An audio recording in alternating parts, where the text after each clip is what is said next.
Okay, great. Well, I'll let a few more people trickle in, but I will get started with introductions. Normally, I would share my screen to put up our nice splashy logo and things, but my internet connection is a little less than ideal. So I think I will skip from that, but I will still give the explanation of what we are and who we are and what we hope to have at this meeting tonight. So this is the June meeting of the Ward 5 Neighborhood Planning Assembly, NPA. Thank you all so much for coming out to this meeting. This we're hoping is going to be a special meeting, hopefully that we can continue the spirit of on in future meetings of really getting good public participation and discussion going about the issues that matter to our community, with tonight being sort of what's the future of the South End going to look like. So just to explain a little bit about what the NPA is and what our guiding principles are.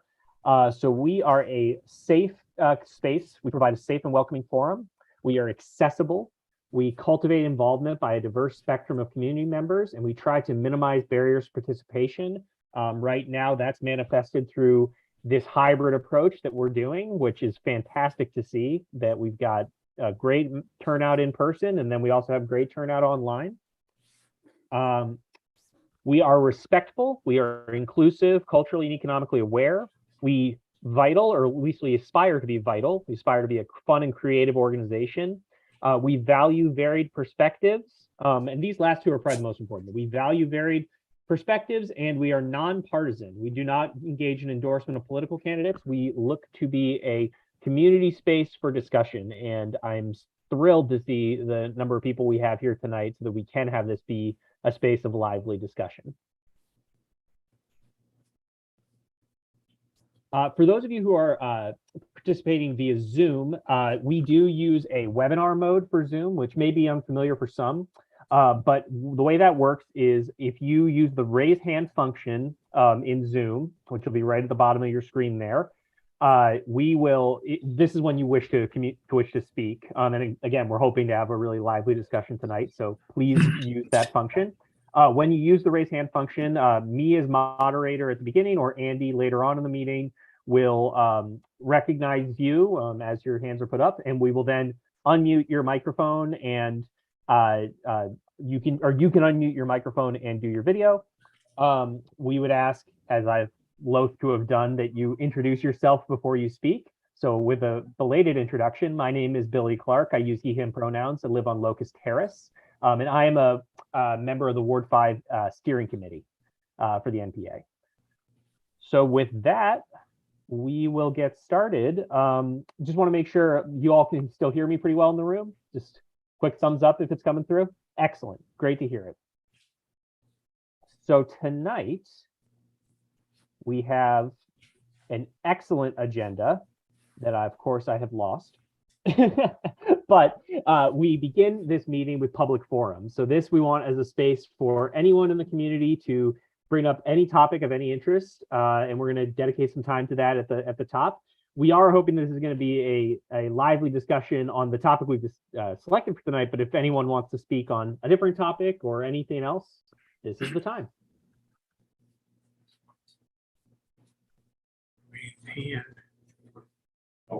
Well, I guess since I'm sitting here. Well, hello, thanks. My name is Jeffrey DeSena. I'm at 7 Arthur Court. This is my first NPA meeting in person, or especially since we moved to Ward 5.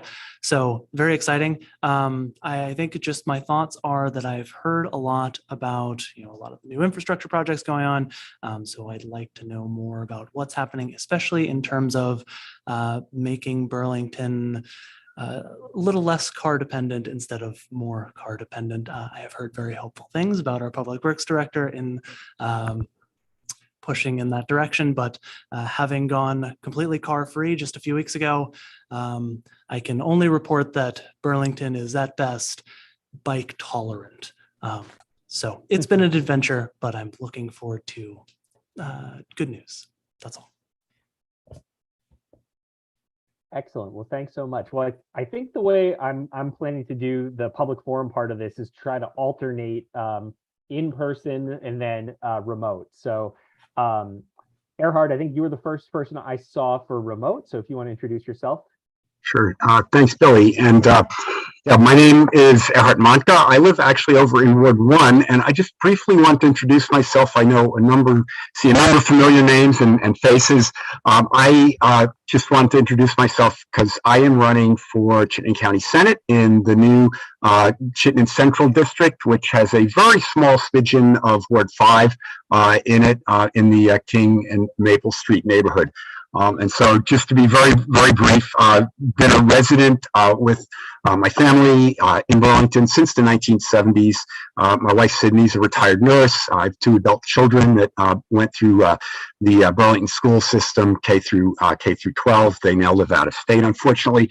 And I first got involved in public, in community issues and in community activism back in the 80s when Bernie Sanders was mayor. I was city councilor for 4 years, 2 terms, city council president, as well as planning commissioner, and was part of a group of folks that were very active in Burlington in the 80s. And of course, I've been very active in Burlington since then. But you know, a lot of the groundwork that we laid for public policy and ordinances and general local policies are, you know, I would say foundational for the livable community that we have today. You know, my activism goes back all the way back to stopping the original plan for the Champlain, what was then called the Southern Connector, when it was supposed to go through the barge canal, and right through to today, where my band actually has studio space down on Howard Street in the South End. So I, in addition to being a city councilor back then, I've been the affordable housing advocate for well over 20 years with, and also was the city of Burlington's legislative liaison for a number of years. So I have deep experience working at the Vermont State House. And, you know, one of the things that I'll be talking about as my campaign evolves is the fact that, as I think we all know, there's been will be huge turnover at the legislature. So experienced voices are going to be really important. And I got that for, you know, over 20 years of work at the State House as an advocate. And with our housing crisis and my housing experience, I feel like I'm uniquely poised to help with that particular issue. So I'll just stop there. Housing is one of the things I want to work on. Climate change, racial equity and inclusion are a couple of others.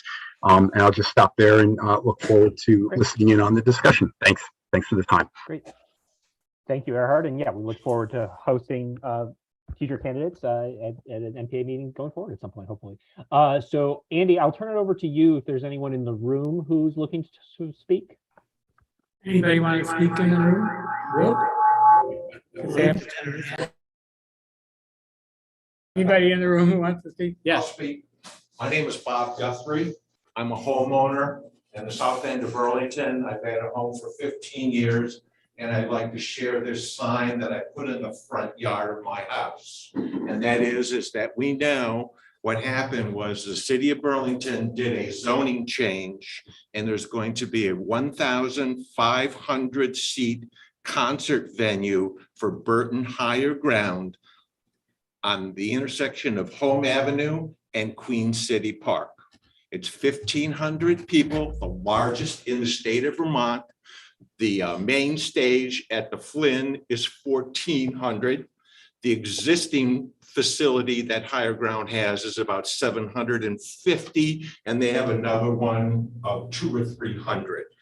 What you're looking at is the ability of Higher Ground to have 7 nights a week until 2 in the morning. As I said, it's in the middle of a neighborhood next to Red Rock Park, which is one of the nicest parks in Burlington. You have to remember that when they close at 2 o'clock in the morning, there will be an alcohol, there will be a loud music, and when you have 1,500 people exiting at the same time, those people don't really act like monks. There's going to be a lot of problems with noise, and if you want it, there's the website, nohghere.com. One of the things also is that when they have a full house, according to the website, they'll be short 250 parking spots. Where will these cars park in the middle of the south end? Also, there's no bike path, there's no sidewalk, and it takes a look at really taking a look at continuing our car culture that we have. And I think really one of the things is that when we took a look at the zoning change, this would be a perfect place for housing. Right in the middle of a beautiful neighborhood in the south end, right next to Red Rocks Park. You could build houses in the 200 to 400,000 range, which is that midsection that we don't have any houses, and we could get 100 houses up there. That would be perfect. Again, the website is nohghere.com. Thank you. Excellent. Thank you so much. Okay, I will switch over now to someone remote. I believe the next hand I saw up was Brian. So Brian, if you want to unmute yourself and turn on your video. Yes, thank you. I had asked, I'm Brian Chena. I live in Ward 2, but I'm here in the scenic Five Sisters neighborhood in Ward 5 right now. And I had asked if I could present tonight for 5 minutes on a call to action for mass gardening in the city, but there wasn't time. So I was told I could take a minute to share a little bit about it in the public forum. And then I'll send your NPA the presentation so you can read it.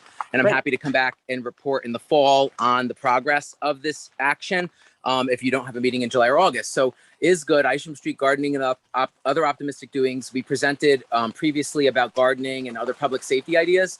And out of those presentations, what we heard universally is that where there's agreement is gardening. Everything else, there's debate, but it's almost universal that people believe there should be more gardens. So we are calling on people across the city, the gardening and the gardening curious, to join us in mass gardening to create garden walkways that spread around the city. And there's all different ways you could do this. It could be as simple as just picking up trash more, or cleaning up your own yard, or expanding your own gardens. But we're asking people to envision what it would be like to create garden walkways that link the south end with what we're doing in the north end, both around downtown and through downtown. So, you know, look around and see where the existing gardens are. Think about where they could expand so you could start creating little pocket parks and little links. And just picture this, that one day when that roundabout is done, that between Callahan Park and the roundabout, you have a nexus of gardening that extends all through the Five Sisters and down all the way down Pine Street to the very end of the city, and that it links up through Union and Willard over to what we're doing in the old North End. Just picture how beautiful Burlington would be if the entire city was filled with these garden walkways of permaculture, and consider the benefits of street gardens, such as reduced violence and reduced crime. So that's my quick pitch, and I'm happy to come back and talk more another time. And thank you for giving me some time in your public forum.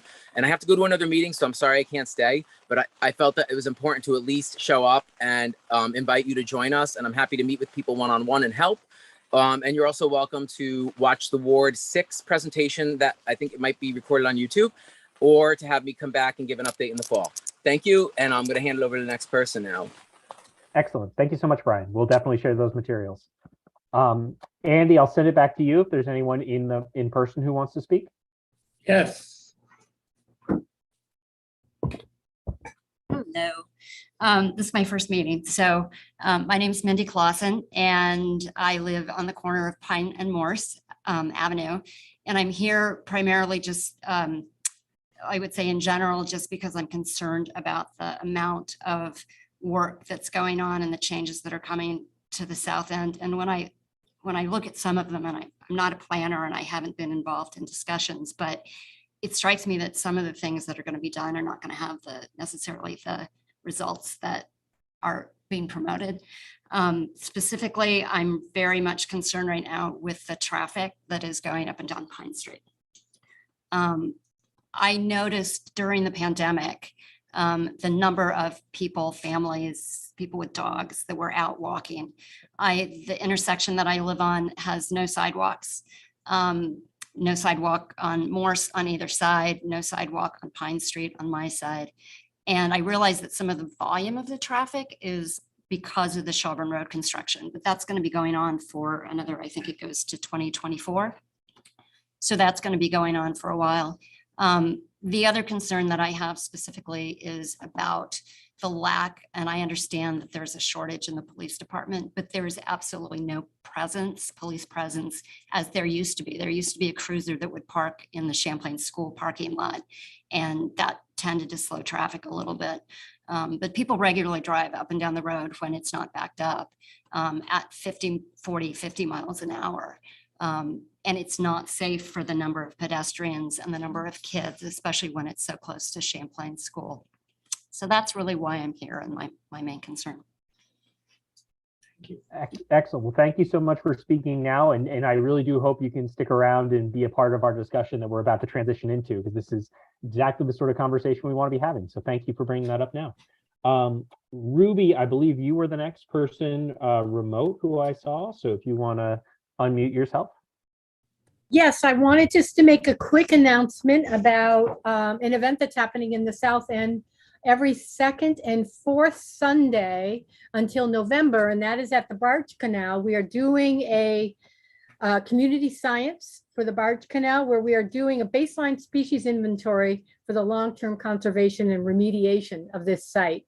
And that everyone is welcome. It's 2 hours between 3 and 5 o'clock.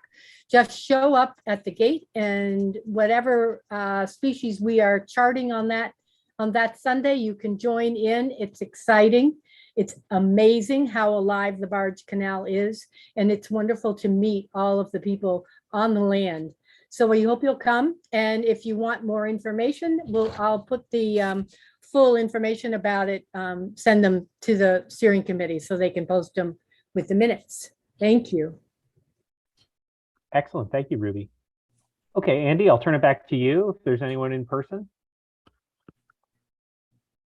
Anyone in the room want to say something for public forum, where this is sort of more general announcements or questions or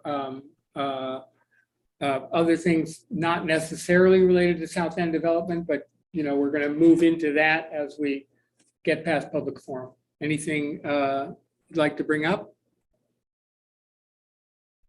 It's like no. Okay, great. I see 2 more hands virtually. So Anne, we'll go to you next. Unmute and. Looks like you got to unmute yourself. Sorry about that.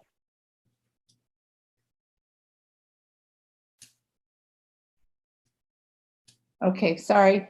I came in a little late, so I didn't realize that the nature of this part of the meeting, and it may be better for me to wait until we're really talking more about development in the South End.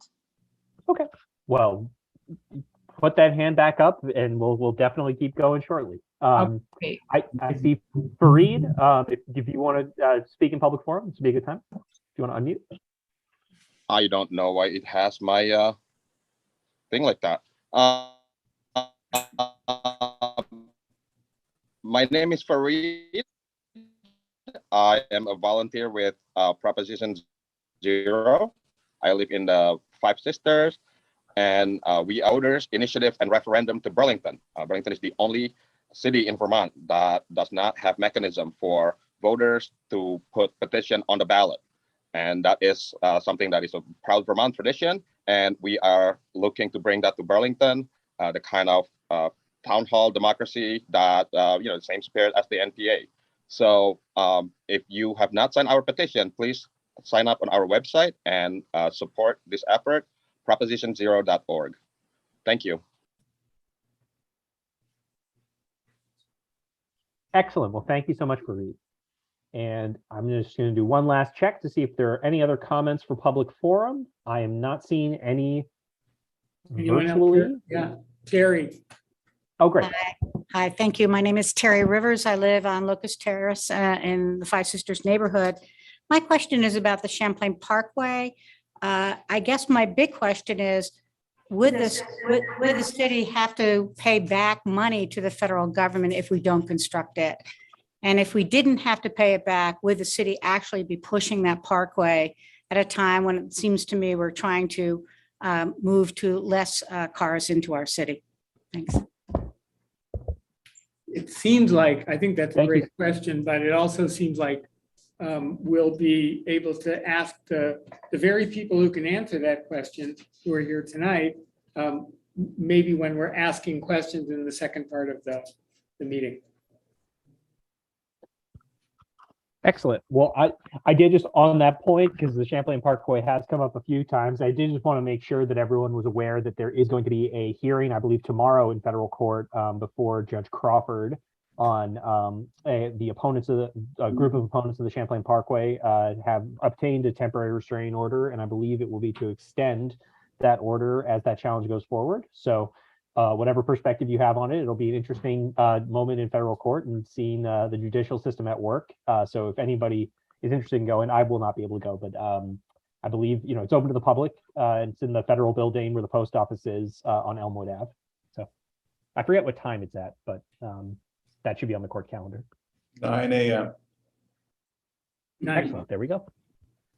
Well, great. Well, again, thank you all so much for coming out tonight. This is great to have. So what we're going to do with this first part of the meeting is kind of building off some of the comments that people have made. We're really hoping to have a roundtable public discussion about sort of the future of the South End, our questions, our comments, our concerns. And for this part of the meeting, we really do want it to be more community focused based. So those of you who work with the city, we are so excited that you're here. Those of you who are representatives, we're so excited you're here. But first and foremost, we want this to be the public's input. So I would ask that all of those who came here tonight, this is your first meeting there, welcome. And I really hope you stand up and continue the already lively comments that we've had so far. So I'll kick it over to the room, but if you want to do comments or discussions virtually, just use the raise hand function again and I'll recognize you and we'll keep it going from there.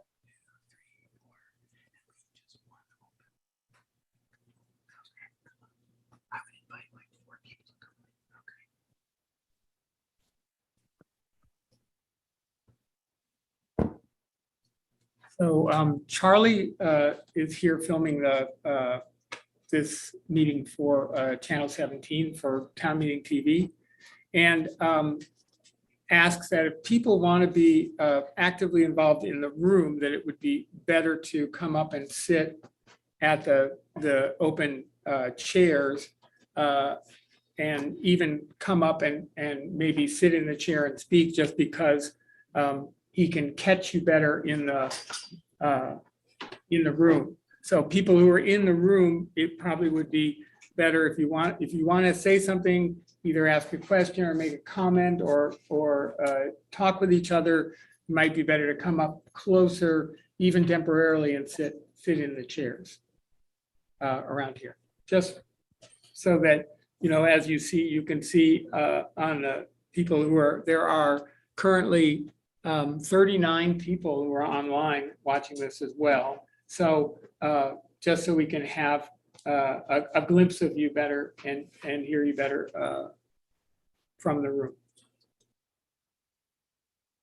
Take it, Billy. Well, I'll start off then. I will say that, one of the things I'm most concerned about, we've heard a lot of the different elements already tonight, housing, intentional development of things that we think will last and that we view as pillars of our community.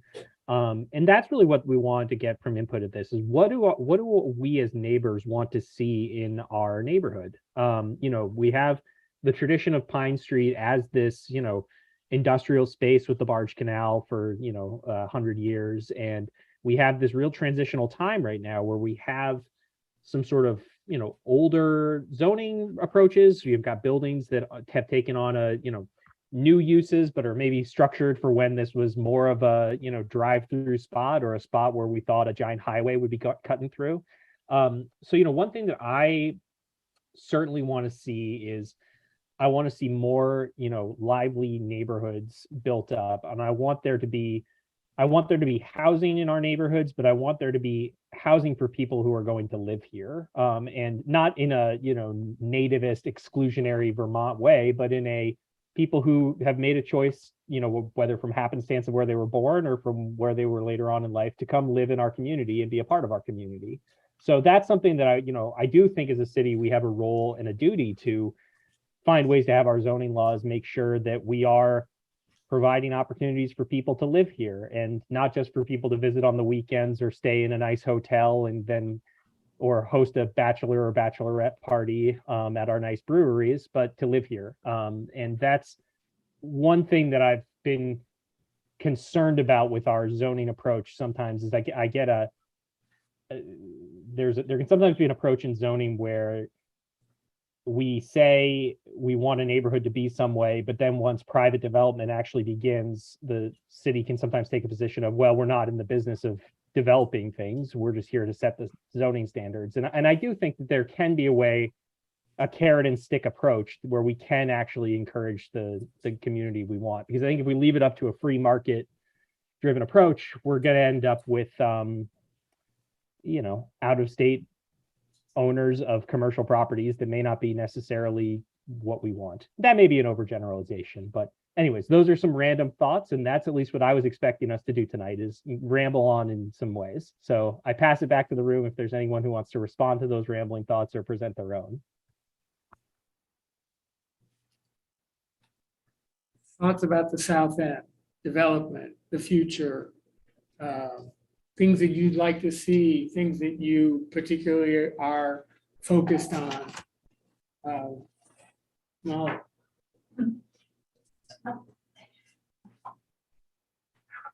Molly Rowland. I'm in the Lakeside neighborhood. I do nothing about the higher ground development and don't know if this is an appropriate time to ask for some background, but I think my first question would be, how did the number of 1,500, how was that decided? So if this is a good time just to fill me in and maybe others about that, I would very much appreciate it.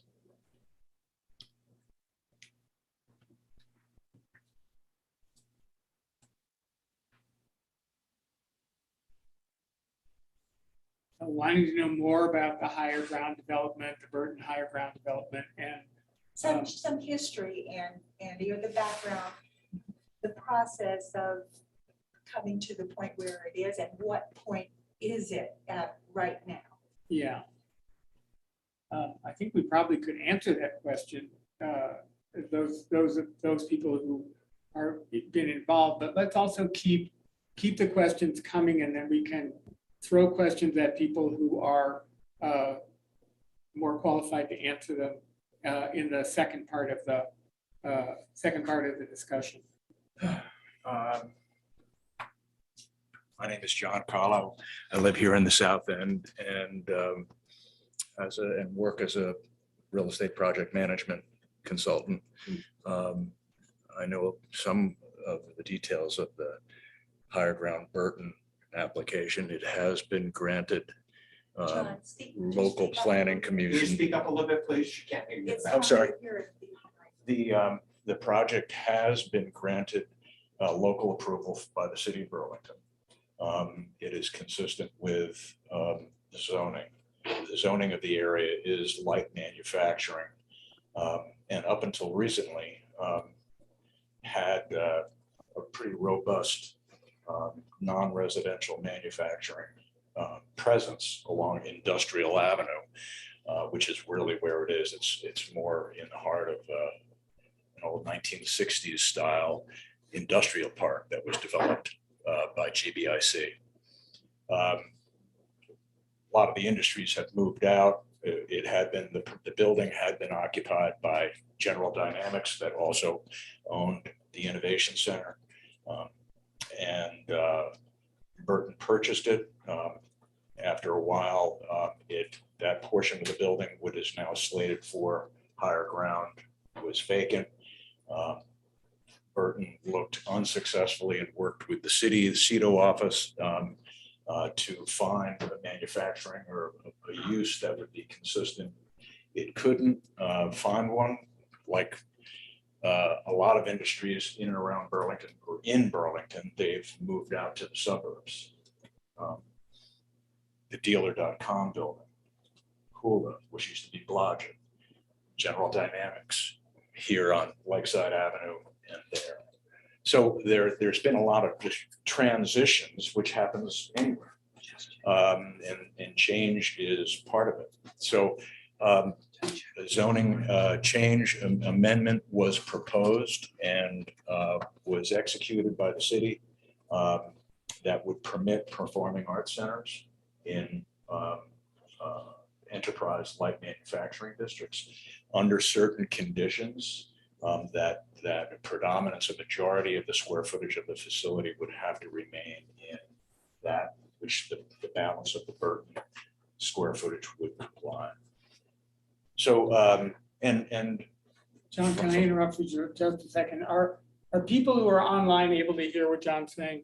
I mean, I'm happy to get off of this because we're getting waylaid here. Okay, yeah, we are getting. But there is an application. It's been approved by the city. It's been approved at Act 250. It is now being appealed by the neighbors, this group, Citizens for Responsible Growth. I think. I'm not involved with that. Okay, cool. I'm a citizen of Burlington. Gotcha. Me too. Anyway, that's Okay. it. Yeah. Thanks. Sorry to bore you with the No, details. no, that's exactly what she was asking. Looks like you have some hand online, a couple of hands online. Yeah, I'll pass it to Jasmine first. She's the first one I saw. Jasmine, if you want to unmute. In this case, Jasmine is actually Hollis, although Jasmine is right here. Hello. We live on Cherry Lane in the Birchcliff neighborhood. I've been thinking about this a lot, and I was thinking that I think it was 6 years ago that I stood in the room where many of you are meeting today and spoke to the Planning Commission about the exciting new 14-story mall that was going to bring great prosperity to Burlington. And I remember saying that I didn't feel confident that the funding was going to be there for that, and that we were going to dig some stuff up and then there was going to be nothing to replace it, and that it was bigger than there was evidence that Burlington was excited to support. And I don't really feel like I was wrong about that. And why is that relevant today? I was looking at the materials online about the South End plan and the other things coming out of the planning department.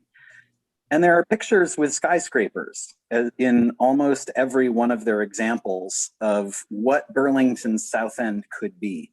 And when I looked at the aerial sketches, the Lakeside building where General Dynamics was looks relatively small in comparison to many of the other buildings that are there. You know, they're mostly like 3 visible courses of windows or 4 visible courses of windows, but their drawings are large. And that makes me wonder, like, is that an error? Is that I'm just an old fogey who doesn't want to live in a big city with skyscrapers and the planning department thinks that's a good idea? It feels as though there's been a lot of public outcry and not a lot of new building success. And we're still on this kind of build large, build dense model. And irrespective of whether that's a good idea, I'm not confident that's a viable idea. And I don't really want the South End to look like the monument that's just behind Church Street, you know? And we don't have a super great track record on getting big projects done. We're still waiting for the playground in the park 2 years later, and that's not really a huge project. And so rather than just being a Jeremiad here, like, I just want to make sure that we're actually, it didn't feel like anybody was listening 6 years ago, and I'm not entirely confident that anybody's listening now. And I would really hate to totally change the character of the city in favor of a project that people don't want and that doesn't happen. And so I guess every 6 years I come to a meeting and sound that particular alarm, and I hope 6 years from now I'm not coming to the next one saying the same thing. But I guess I'm curious where the drive is for high and dense and large when, for example, you have to apply for a development review to be able to put a single-story addition on your house because of the importance of protecting neighborhood character. Like, if it's important to keep things where they are, people have a right for their government to hold that priority at all levels. And so those are some of my thoughts, rambling as requested. Thank you for listening. Thank you for sharing. We really appreciate that. Andy, is there anyone in the room who wants to share, or I can keep it going online as well? We got some hands up here. I guess keep going online for now. Okay, great. Margaret, you were the next person who I saw. So if you want to unmute. Thank you. I'm Margaret Joyle. I live on Ledgmere Street in the Five Sisters of the South End. And I really would echo what the person before me said.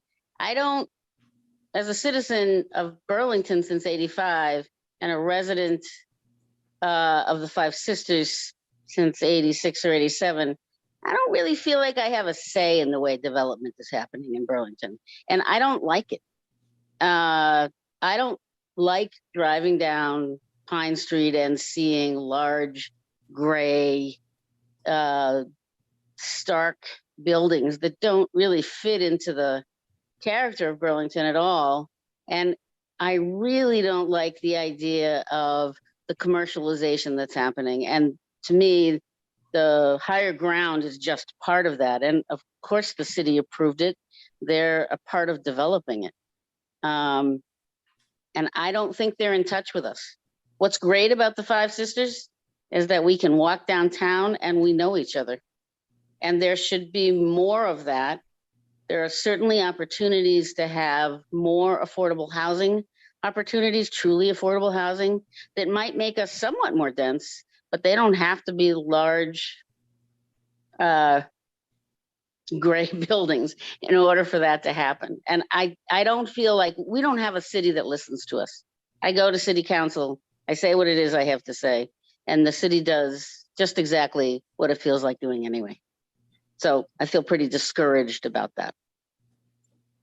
Thank you. Well, thank you for sharing, Margaret. And, you know, I will just say as the representatives of the NPA that we've structured this meeting so that input like that can at least be heard. Whether it can be affected on a policy level, that goes beyond my pay grade. But I really do appreciate the you presenting your perspective in that way. I'll keep it going online so you have a decent lineup going here. Carl, I have you next. Hi, is audio coming through? It looks like my video is failing here. I'm hearing audio, so I think you're good. All right, well, apologies for the video hiccup then. My name is Carl Kunzelman. I live on Harrison, right next to the railroad tracks. And I'm a fairly recent transplant to Burlington. I've been living here for about 4 months now. So I'll forgive anyone who wants to boo at the tidal wave of newcomers. We're swamping the place, but at least I'm one of the earlier ones, right? I know half a dozen people after I told everyone I was going to be moving here were like, oh yeah, I've been thinking about Vermont too. I think I might flee out in that direction on account of climate change destroying this place where I live. So top of my list personally, what I would love to see here is a house I could possibly buy at some point. I am a relatively well-positioned person. I work for the federal government and I am well paid relative to Vermont standards, and there is no chance I'm ever going to be able to afford anything I'm seeing here. And that's kind of the case all over the country right now. And the second thing I would like to see is not too much change, I guess. This is a wonderful neighborhood you all have here. My wife and I have been happier since we got here than in any of the preceding 4 years since we met. Just being able to walk down to the lake in 2 minutes every day, see those beautiful sunsets, it's amazing. And it's a really precious thing. So I guess where I'm going with this is just kind of that there's a balance to be struck here. You know, some of that push for high and dense is going to be coming because a lot of people are going to be looking to head out this way in the near future. And the city really needs to be preparing for that, whatever way it's going to happen. All right, I guess I'll cut myself off there. Thank you for the time. Nice to meet you all. Pleasure meeting you, Carl. Thank you so much for sharing. Welcome to the neighborhood, and really glad to hear your perspective. Billy, we have a comment in the room. Excellent. Let's put you I have over a quick comment. I have a quick comment here. A little bit with higher ground and a little bit not with higher ground. When the 500 to 600 cars are going to higher ground, there's 2 ways to get there. One is Home Avenue, which is a bike route.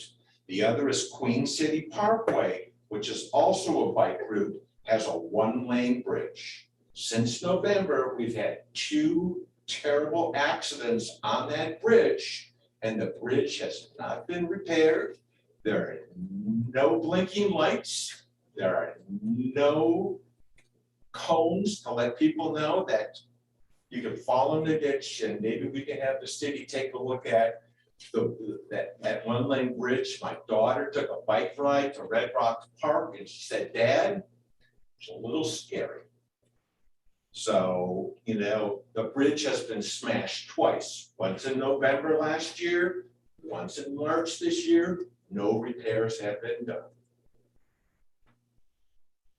Thank you. Thank you. I will pass it over to Ruby online now. Great, there you are, Ruby.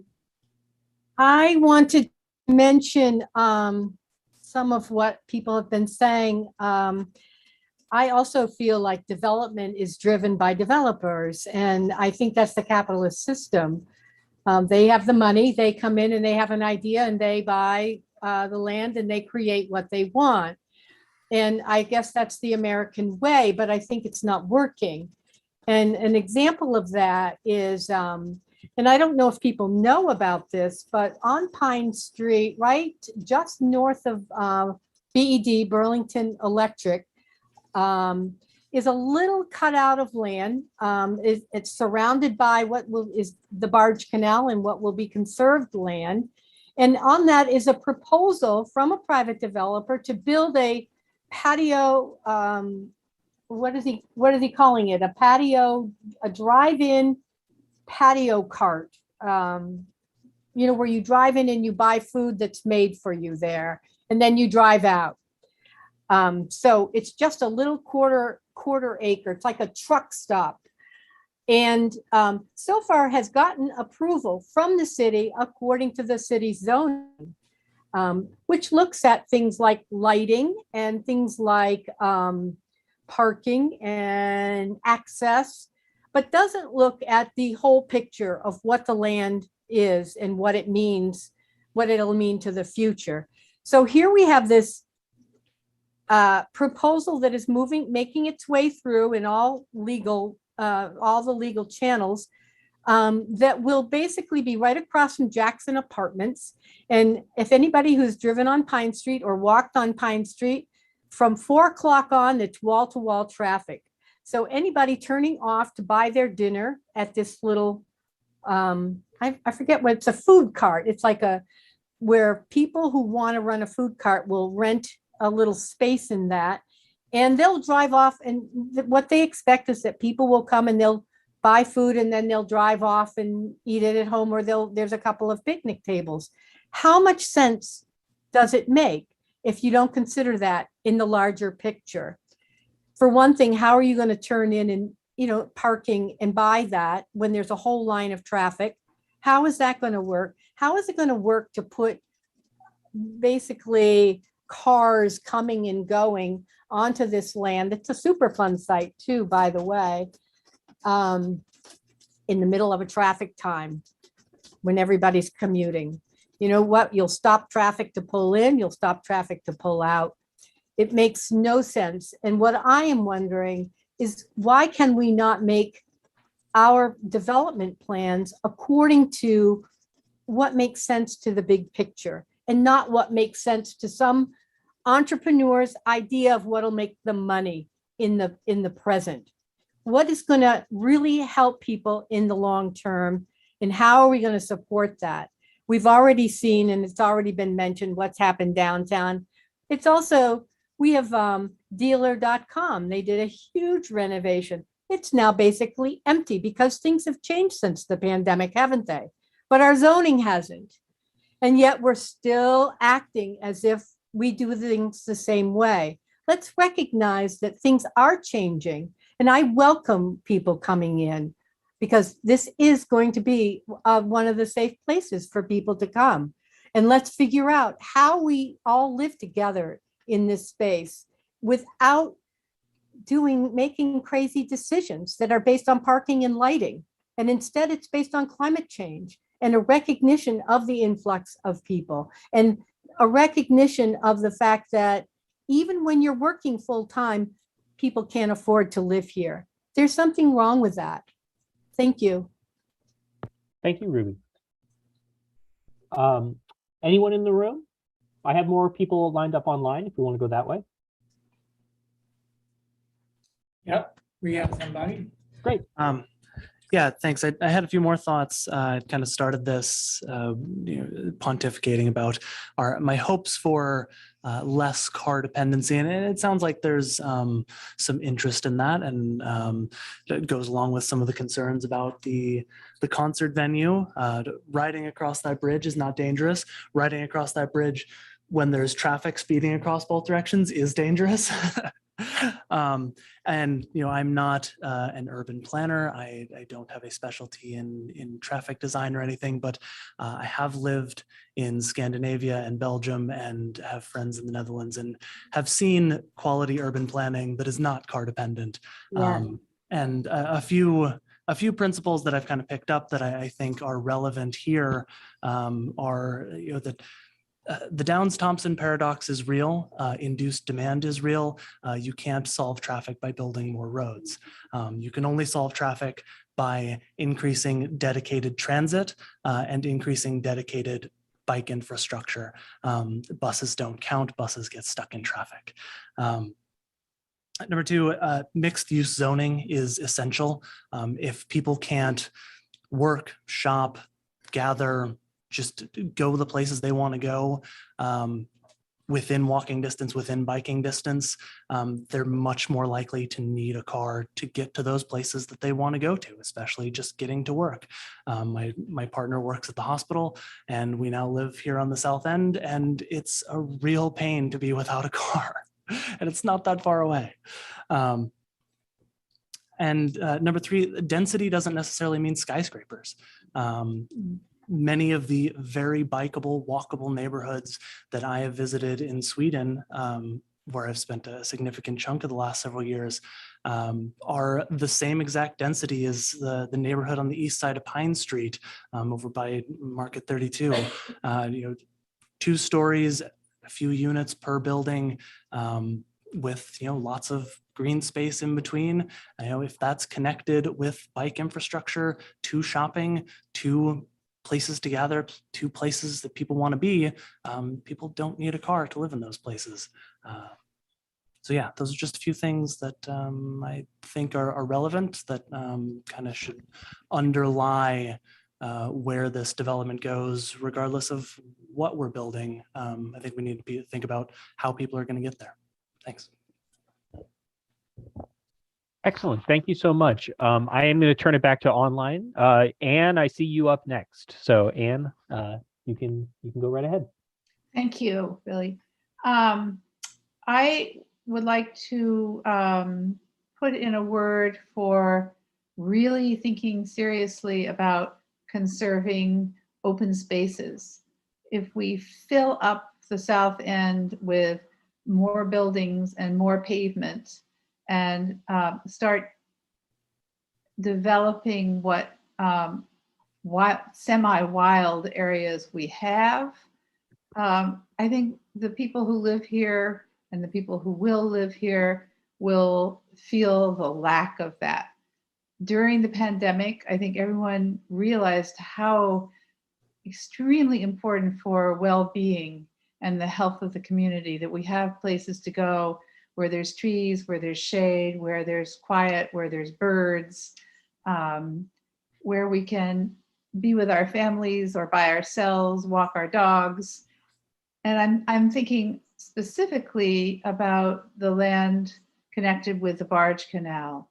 And the first lot, the one that's on the south end of that whole piece of land, the 501 lot, where the truck stop or the food truck parking area is slated to be, it's in that parcel. That land is conservation land because it's a Superfund site. And anything that you do to it and disturbing what's there adds to the risk of pollution from the toxic soil that's down underneath the ground. It increases the possibility of it going into the lake with runoff. What we don't need is more pavement. What we don't need is to cut down the trees that we have. We need to save what is a piece of land that has been left alone because of its toxicity. And as a result, nature has continued to do its work by growing things. And it's now a kind of a peaceful, wild place that's been recently cleaned up by 150 volunteers on Green Up Day and more following that. And so it's actually a pretty lovely spot. And I think it would be terribly sad if we kind of turn it into the kind of even park that we seem to favor in this city, which means lots of pavement.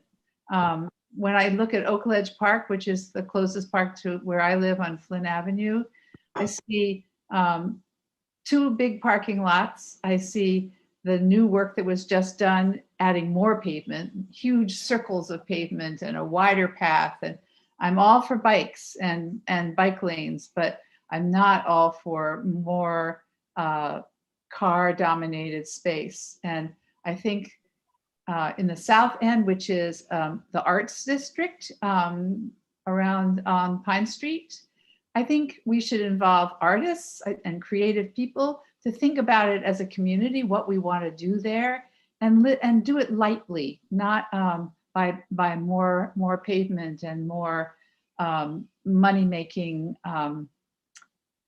development. Thank you. Thank you, Anne. You know, and I want to recognize one other person who I've lined up online, but I do want to just say, because we're going to transition relatively soon into a more of a Q&A portion where we have our elected representatives, city officials, lots of great people to, you know, ask some of these questions to, but we're really hoping to keep this dialogue going. So I completely suggest people who think about this tonight, you know, the Ward 5 NPA steering committee, all of our members have our email addresses up. You know, there's all these city officials have their contact information available. So this is something where we do want to keep getting this input. It's been great to have all these voices heard tonight, but for those of you who are watching a recording of this later, or just for those of you who think of something later, or just are shy in person, whatever it may be, or like me, are about to try to go put their kids down, so can't think as clearly as they might want to, let's just make sure we keep this conversation going. So the last person I see online is David. So David, I will recognize you if you want to unmute, and if you want to turn on your video, you can. Okay, I have to figure out how to unmute. 1 second here. We're hearing you actually, so I think you've succeeded. Oh, good. Okay. Well, I grew up here and was born in 1949 and have loved to hide out ever since I was a kid in all the greenery and the bushes and the overgrown places where there once were mansions. And I grew up on Maple Street, then I lived up Ledge Road, and now I live on Lakeview. But I just want to, I've been listening to this conversation. I came in late, but you know, they're going to build this big old road right on the other side of the railroad tracks from where I live. I mean, they got stopped for a week or two, but they're going to build that. And have people been thinking in this conversation about developing Pine Street? And I may have missed this conversation at the beginning. That's an incredibly large part of this conversation in terms of cars and pollution and the artery to bring more cars into downtown. You know, I've objected, you know, I didn't want it to happen. I wanted them to actually build a cable car from the Market 32 parking lot, you know, to the bottom of Main Street, but along the lake. But anyway, I just think whoever's talking later, we must talk about that when we talk about this, which is the Southern Connector. Absolutely, David. Thank you so much. If I know my Burlington history, I believe there was at one point either a rail extension that went down to Queen City or Parkway, or there was at one point some sort of modes of transportation just when we used to have trolley cars that connected Burlington and Winooski. But you know, another era, but maybe an era that'll come back. Who knows? Well, a teleferique along the lake with a couple of towers, that might be very interesting. It would preserve the stuff below it. Absolutely. Andy, I'll turn it back to you to see if there's anyone in the room who wants to participate. Any more comments in the sort of speak out period rather than directed questions? Nancy? I don't know. I'm like sort of in between a city employee and a resident, so I don't know if that's okay. I think you can be both. Okay. So I do work for city planning as a data analyst. but I also work, or I live in the Five Sisters. And I just wanted to, like, what I hope for the future of the South End is a place where more people can live. Recently, we've had a couple sets of friends, young families who've had to move away because they couldn't afford anything close to where they currently rented. And another renting family is moving away. So I just hope that more people can live here. And I think that just necessarily means more housing. There's not enough units for the amount of people who would like to live here. That's my- Excellent. Thank you, Nancy. We also have just say- another comment on, Billy, we're gonna keep going with the sort of speak out format, and then we'll transition to question and answer. Fred Schmidt, I Great. live in Southwind, right adjacent to the park. Great place to live. So many good positive things about this neighborhood. I would be remiss, and I couldn't look at myself in the mirror if I didn't complain about the condition of Flynn Avenue and a number of the side streets. I'm all for biking, but I stopped biking except on a bicycle path because I couldn't make it over the railroad tracks. They fixed that. I understand it's better than it was a year ago. But I do have to emphasize, I think the roads are in terrible condition in the South End, and I'm hoping to start a small group that will give an award to the pothole of the week. Maybe we could give medals out to people that have lost their brakes and lost their steering. That's my comment. Thank you so much. One other point I just wanted to make quickly. I am seeing a few comments in the Q&A function of Zoom, just for a couple of different reasons. That's not one that we use too much in this forum. If you want to post a comment there, you can, but it's not going to be a lively place for commenting, just in case. So if there's anyone who wants to vocalize a comment, you're more than welcome to, but or follow up via email.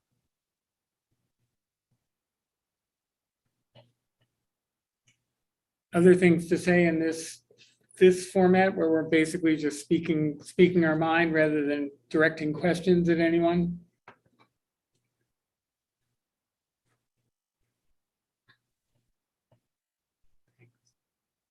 I wasn't prepared to speak, but I would like to. Good. My name is Janice Ellis. I live on East Red Rock Drive in Burlington. It's the Red Rock condos.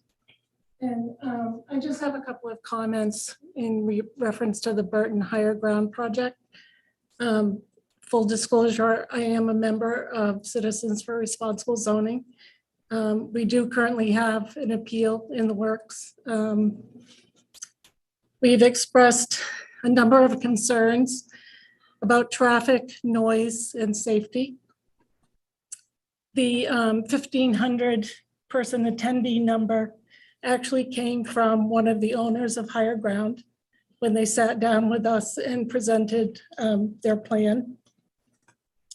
My argument in a lot of instances is their current location and even some potential new locations have much more infrastructure. Where they are now, there's restaurants, hotels, and gas stations, none of which we have on Queen City Park.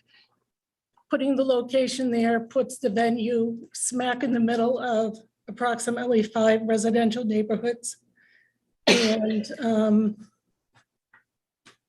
it will change our neighborhood significantly. So we're adamant to continue our opposition to it. Thank you.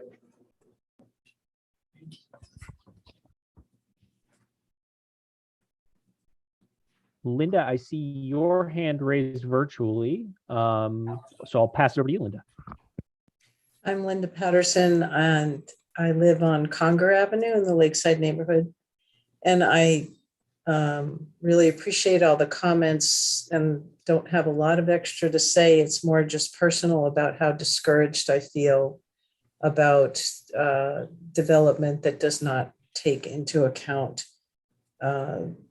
the livability of this area. I've lived here for almost 3 years, and will need to be moving once I start retiring because I can't afford it. And my rent just went up $100 a month, so it will be even tighter. But to say I love living in this area is a total understatement. I swim in the lake every day that I can and just love the park down the street and et cetera, et cetera. What's been discouraging besides the higher ground, which I don't even have words to express my I don't know, shock, I guess, that's actually being pushed through. Hulu has been a real mixed blessing. And for people who live here, it's been really, really difficult because during the warmer months, it's hard to find a place to park on a street where I live, even without Hulu being there. But now that Hulu's there, the parking has become even worse. And I understand that there's a large parking area for Hulu employees. And I also understand that a lot of them don't use it. They use our streets instead, and that there's no policy in place to require that they use it. And I also understand from some fairly careful reading of several months ago that they are charged something like $80 a month. I'm happy to be corrected to be able to park where they work. And to me, that is pretty ridiculous. So I just basically want to talk about how discouraged I feel about the direction this is going. I agree with what everyone is saying about the untenable increase in traffic that is going to happen, is already happening, but is going to happen even more with even a few of the proposed plans. So it's not a very cheerful share, but I just needed to put in my few cents and say how much I appreciate what you all do in helping us have our input into these neighborhoods. I really appreciate it very much. So thanks. Thank you so much, Linda. I really appreciate that, your comment. I just share a personal thing. I do work part-time out of Hula, and I believe as a part of my agreement to work at Hula, I think one of the conditions is that we're not allowed to park in the neighborhoods. I know people don't follow that, but there is supposed to be a policy in place that prevents that. And I think the next step is going to be enforcement to get there, because yeah, I made a choice not to pay for a car because I walk 5 minutes to get there from Locust Terrace, but it is supposed to be something that's enforced, and that's something that I do hope that we can continue to follow up with, and I'll make sure to mention the next time I'm in there. So I am going to need to hand over the duties to Andy. I do see at least one other person online, Andy. Lisa was the next person I saw, but I'm going to send moderating over to you, Andy, as we begin to transition this into more of a question and answer portion where we can get input going both ways from the public and from the city officials who are here. Okay, good luck with bedtime, Billy. Thank you. I need it. Lisa, can I give you a chance to speak? Yeah, sure. Hey, Andy, this is actually Khalil. Lisa's Lisa's name came up on our Zoom as I signed in. So I apologize for being undercover here. Yeah, I just wanted to reiterate some of the points folks are making. You know, I hear a lot of very you know, mindful comments about, you know, getting away from car dependency, making more integrated neighborhoods and development. And I feel strongly about that as well. You know, I think we've got a lot of great opportunities to be thoughtful about a complete plan. And I honestly, I've been in Vermont almost about 18 years and in Burlington specifically for about 5.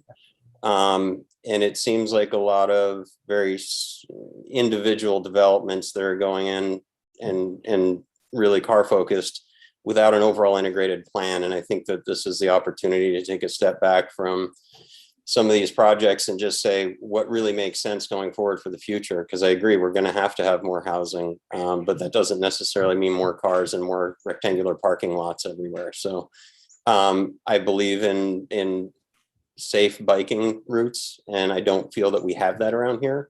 I have a 6-year-old and a 10-year-old who love to bike, and I want them to start riding the streets more and learning how to commute safely. And I do not do that on the south end with them. I don't think it's a safe place to learn how to move in traffic and use bike lanes and things like that. So I just want to reiterate some of those points. I really hope our public officials are listening. I happen to live at the corner of Linden Terrace and Birchcliff Parkway, and it's a short section of road, but Birchcliff is, in my opinion, one of the more dangerous roads in the city. And we've been working for that 5 years we've lived here to get some traffic mitigation measures put in. Hopefully they actually happen this summer. And I'd love to hear some more talking points to that. So thank you. I'm going to go with people who haven't spoken yet. And Katie Catania. Hi, full disclosure, I am a former employee of UVM. I'm just want to throw it out there that if anybody else is feeling like I am, that there is absolutely no oversight happening at UVM right now. I have written to the Board of Trustees multiple times, and I know that there are legislative representatives on the Board of Trustees. I do not get a response. And I'm just throwing it out there that if anybody is as furious as I am and like frustrated with what is happening over there, as pretty much the biggest employer in the state, you are not alone. And I have no idea how to get in touch with the Board of Trustees and get their attention. And that is all. Thank you, Katie.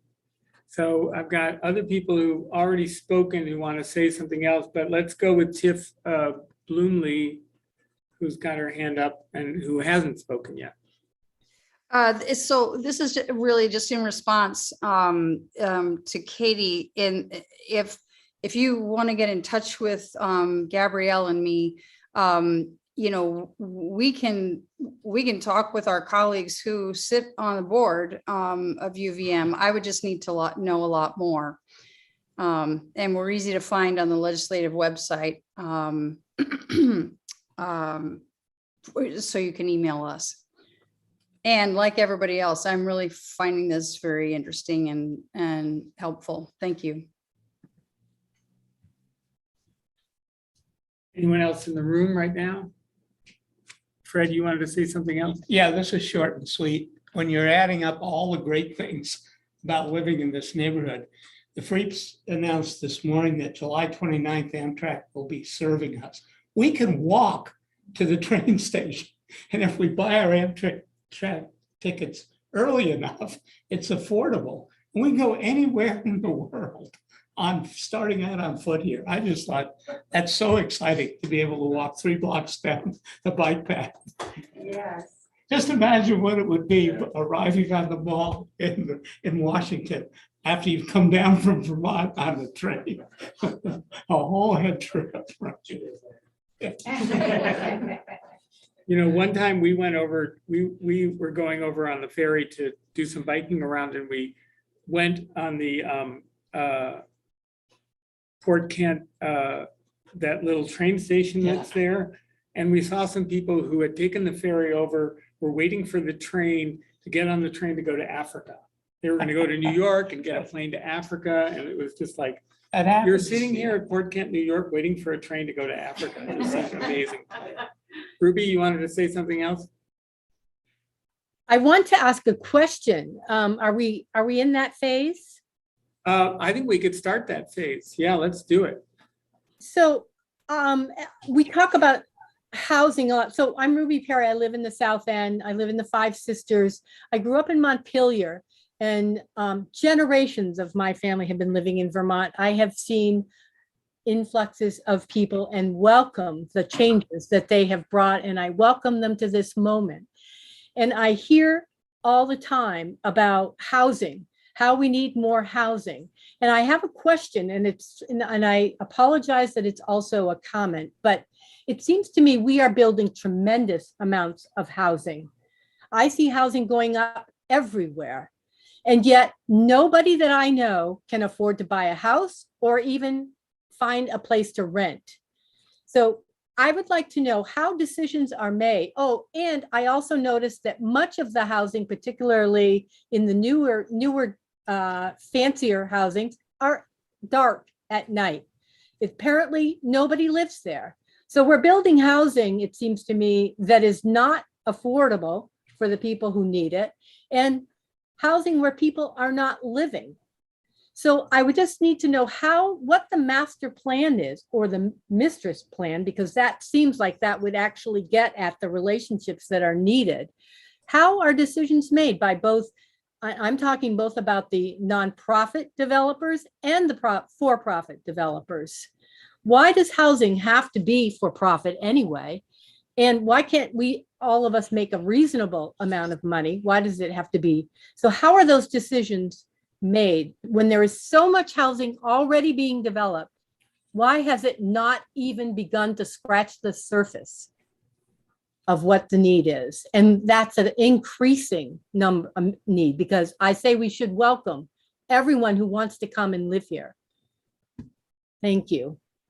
Well, that's a big question and a good one. I think that now that the people who've come who actually are employed by the city or some other body are empowered to speak now and answer questions that come toward you, or if you want to comment on things that have already been said, we should probably identify you. There's Megan Tuttle, is the Director of Planning and Zoning. Samantha Dunn is from the Community Economic and Development Office. Chapin Spencer here is the Director of the Department of Public Works. Who else is here that I see that Tiff Bloomley and Gabrielle Stebbins, who are our state representatives, Joan Shannon, who's our city councilor, are online. Are there other people I've missed that? Yes, Charles. Oh, and Charles, Hi, Andy. I'm sorry. Yeah. Charles. Good to see you, Andy, and everybody else. Yeah, it's good to see you. So the first question is about housing, and a rather broad one, but anybody that would like to pick that up, please do.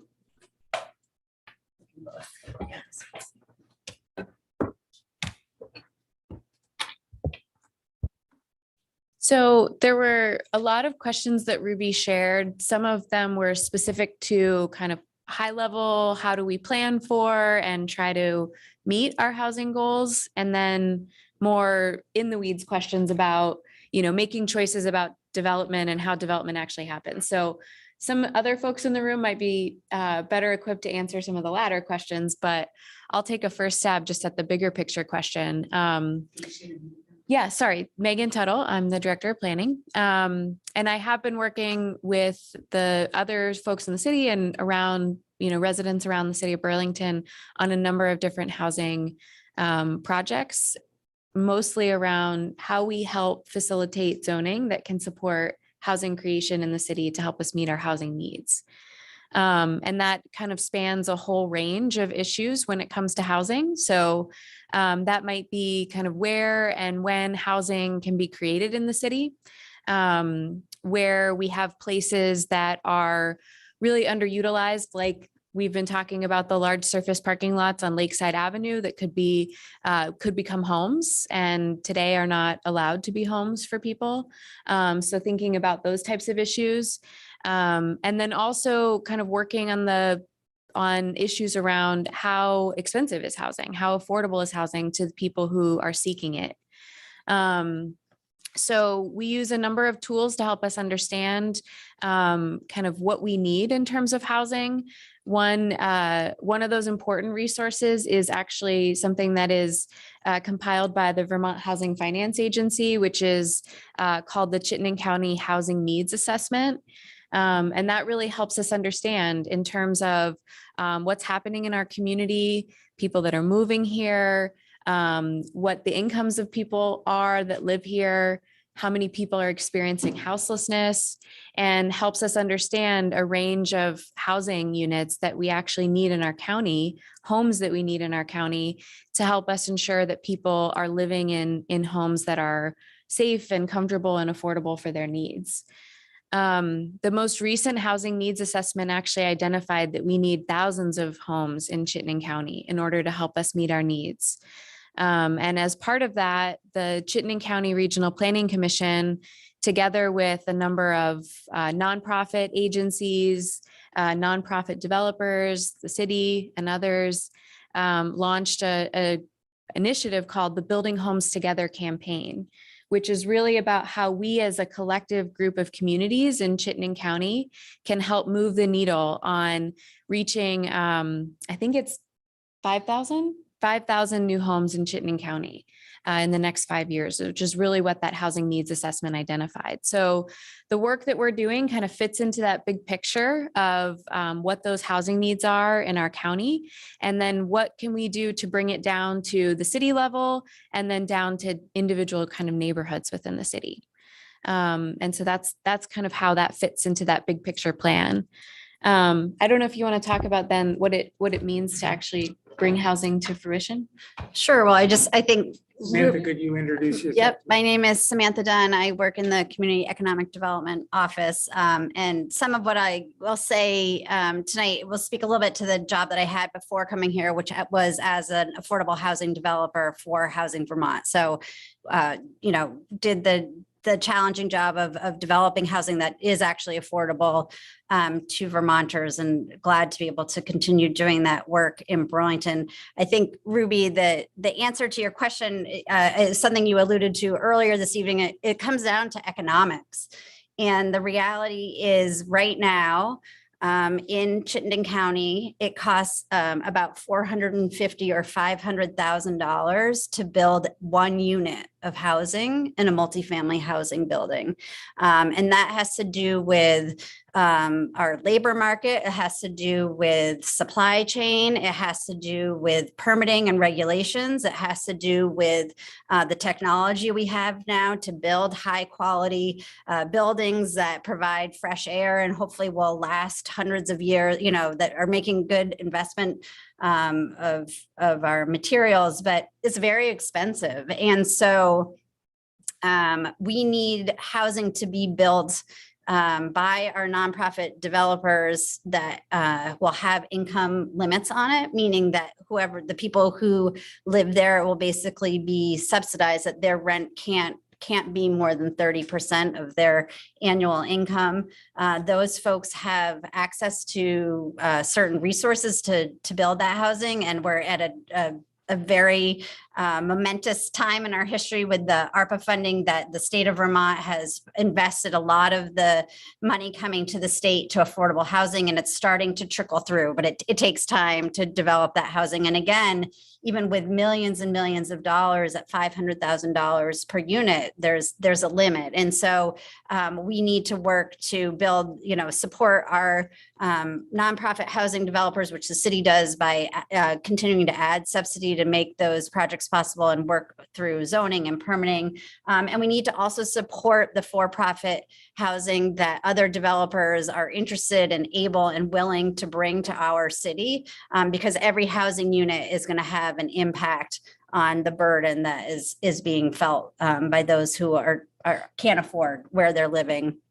And the city has an inclusionary zoning policy that does ensure that all new units built by a for-profit developer, a percentage of those have to be affordable. So that's just a little bit of a response, but it's a complicated situation that we're in with housing. Good. As long as we're on the topic of housing, could you address one of the points that was the question that was brought up by a couple different people about people that buy units or houses in Burlington or in Chittenden County, but really do it as a second home or as a vacation home or as a rental and don't really live here. That does seem to be a question that people had tonight. That is a reality. The answer is yes to that question, that is happening. I don't know. We actually, Megan and I were part of a group that met last week to sort of start brainstorming. Like right now, the city doesn't have a lot of tools to stop that from happening. We don't have the ability to interfere in a sale of a private home to a private buyer. And so we were working together to brainstorm sort of, what can the city start to do to interrupt some of that? Because I think at the city level, everyone agrees that that's not beneficial for our neighborhoods. Yeah, and I think it's a little bit less directly about, people that might own homes that are second homes that they're not staying in, that might be sitting vacant. But I think many of you know that the city has also been working on related policies around short-term rentals and really trying to bring a better balance in terms of how homes in our community can be used for short-term rental purposes versus for long-term housing. And so really trying to tie the kind of the use of property for short-term rental purposes to places where people live, properties where people live, and less about kind of owning lots of units within a community or within our community that could be used as short-term rentals. So that's one of the things that kind of related to that question that the city council and the planning commission have been working on. So what's the results? To make sure that short-term housing doesn't impact really badly in the city. What's the result of what's the city going to do? Yeah, so the city council has been talking about a policy which would start to limit where you can have short-term rentals in the city. And again, really kind of narrowing it to places where people live. So, if you have if you live in an owner-occupied building that maybe has another unit on the property, maybe you could short-term rent that. But really trying to curb allowing people to rent units on different properties where they don't live. So if we come up with a law. They have a draft law. The city council has something that I think that they'll be continuing to talk about later this month. So Terry, and then Joan, Shannon online. My question is about the University of Vermont and the student population and how students move off campus after their freshman, sophomore year. And I'm not sure what the number is, but thousands of students crowd the rental market in Burlington. And I'm wondering if there's a solution to that with the university. Yeah, I'll keep going. Yeah, we are also working on some zoning changes related to campus housing and campus development. So that is definitely an issue that I know that our community has grappled with for a long time. It's just that balance of how many students are living in near campus neighborhoods and how we ensure that there are enough housing options for a diversity of people to live in those neighborhoods. And then just as you said too, kind of how it impacts our overall housing market in the city. So one of the things that our office is actually working on right now in collaboration with UVM is a proposed zoning change to allow more housing to be built on the Trinity campus. So the specific goal there is to encourage more housing to be created on the campus for students to live in that would help support some of those dynamics.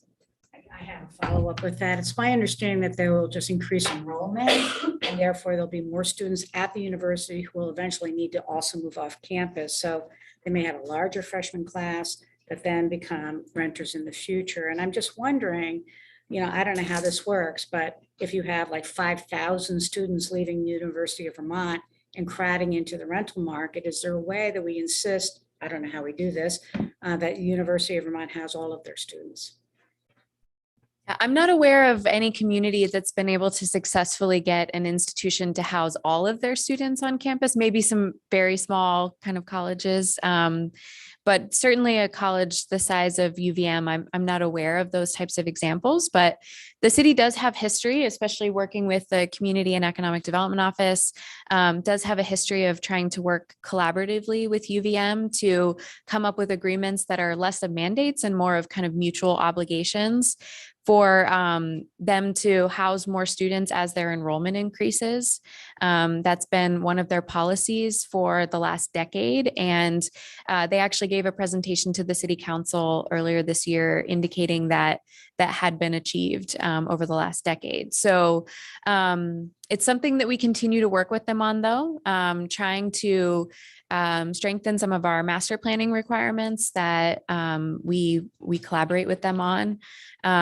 But also, I think it's important to make sure that we are ensuring that they can create more housing on campus, especially if enrollment does increase. And right now there is a challenge with some parts of campus to them even being able to do that. So we're continuing to work with them on these issues. So if you're interested, there will be a public meeting next Thursday night to talk about Trinity Campus.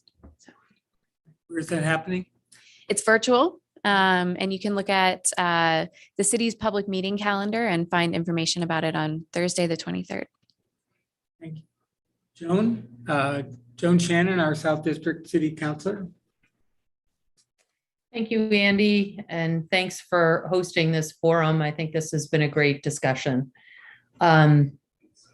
Specific to the short-term rental issue, I just want to point out that it's not without any change from the city council. What we're seeing with short-term rentals is not legal today.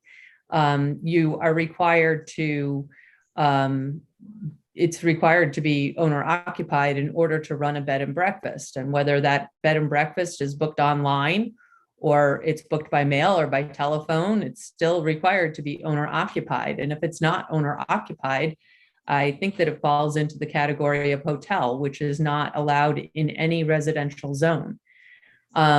So we do have tools in the tool chest as it is to address some of this problem. And I've seen it happening. I also live in Lakeside and am interested to see. I have some neighbors here I haven't met yet, but welcome to the neighborhood. But yeah, we're seeing more people who are buying what were worker homes as vacation homes, and short-term rentals allow them, that makes that vacation home a lot more affordable when they can rent it as a short-term rental when they're not here. So it's the economics of this new platform that I think does encourage that type of investment that we hadn't been seeing before. The question Ruby asked is a really hard question. I think that we're all struggling to understand this, and I'm a realtor. I'm certainly struggling to understand what is happening in this market. It's extremely concerning, and I don't know that, and I also think it's evolving quickly. I have a concern about Burlington is increasingly has less and less owner occupancy. And I wondered, when we're talking about new housing, when I talk to developers of any sort, whether nonprofit or for-profit developers, everybody is telling me they cannot get financing to build owner occupied dwelling units. It could be, it still could be dense. It could be condominiums, but there doesn't seem to be a desire or financial ability to build what I think Carl said that he was looking for. You know, he would love to be able to buy a home here, but it's increasingly impossible. And I think that what I see as a realtor is, of course, the market is crazy. You need more. You don't necessarily have to have all cash in order to be successful in purchasing a home, but you're going to have more cash than you ever had to have before. And people who need to exert some caution thinking about resale values are not likely to be successful because people are going to be bidding more than what can be justified by past sales in this ever escalating market. So the market is absolutely running away from average people, workers in our community, trying to buy homes based on the work that they're doing in our community. They'll be much more successful if they have brought money with them from some other community that has probably higher wages than we have here in Burlington. But I didn't know if Megan, if you had any ideas about building, the potential for building new units for sale. Yeah, that's a great question. And I don't know, I'll actually also look to Samantha to talk about this one too, just given her background in the housing development world.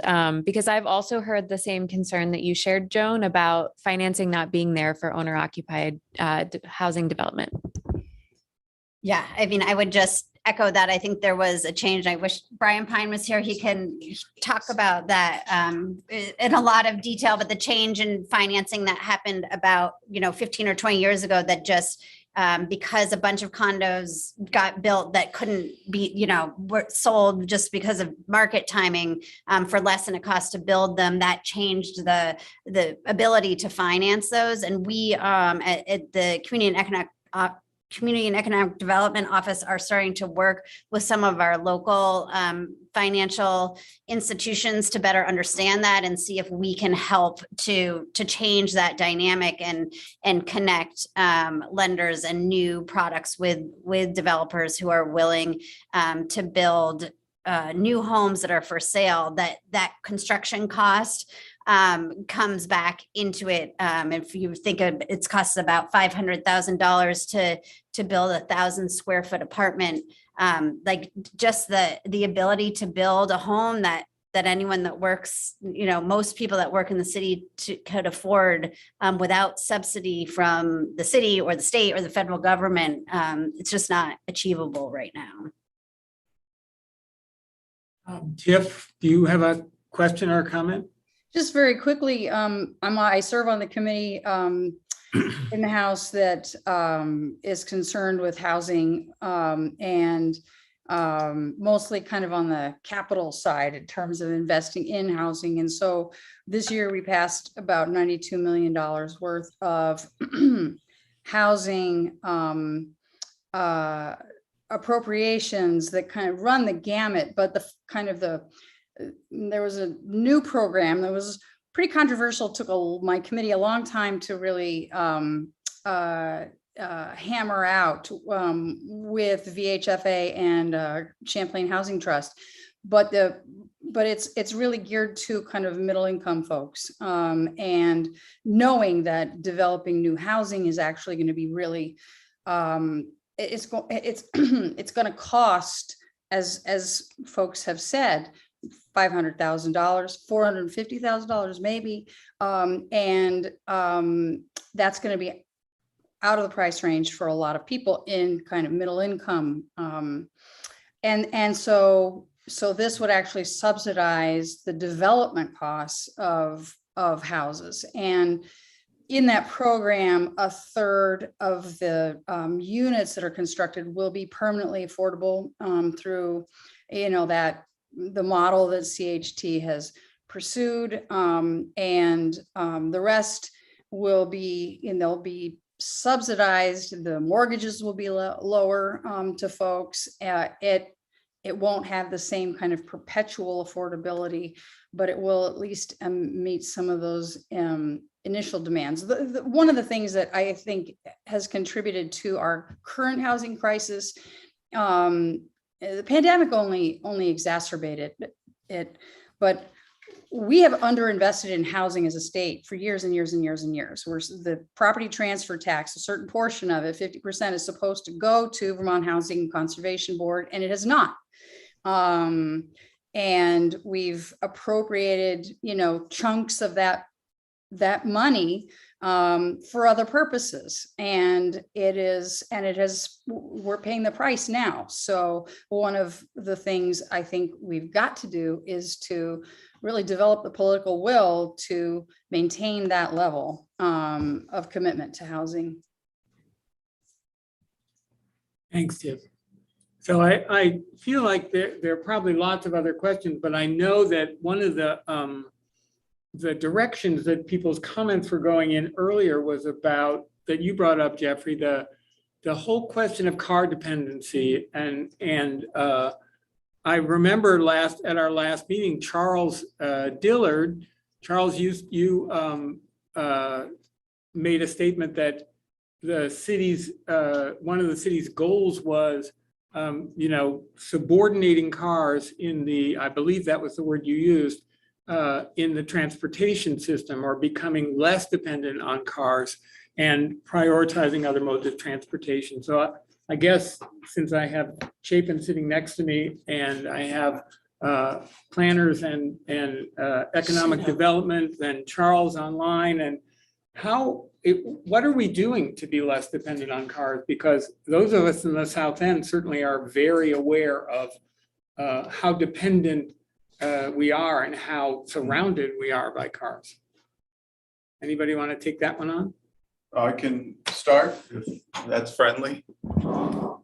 I love this conversation. We should do big picture kind of open conversations. It's great to hear from residents directly. I also live in this neighborhood, and it's fascinating because so much of, I think, what I've heard tonight is that this is the most amazing place to live, and it's got challenges, right?